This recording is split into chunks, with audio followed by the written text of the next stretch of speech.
एक भक्त रमन महर्षि से पूछते हैं, भगवान अज्ञान का निवारण किस प्रकार करें? तो इस पर महर्षि कहते हैं, जबकि तुम तिरुवन्नमलई में पलंग पर सोए हुए हो, तुम स्वप्न में स्वयं को किसी दूसरे नगर में देखते हो। यह दृश्य तुम्हारे लिए वास्तविक है।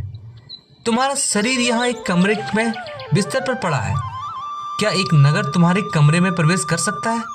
अथवा क्या तुम यहाँ शरीर छोड़कर कहीं अन्यत्र जा सकते थे?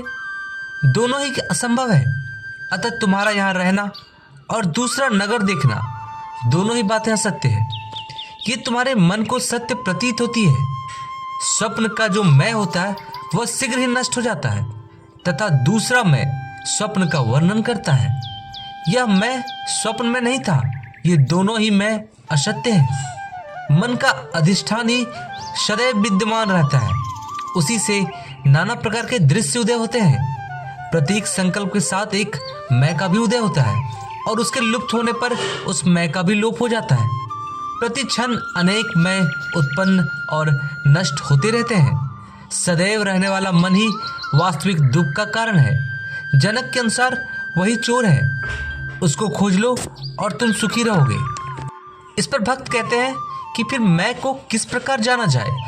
तो महर्षि जवाब देते हैं, मैं सदैव ही है। इसे जानना नहीं है।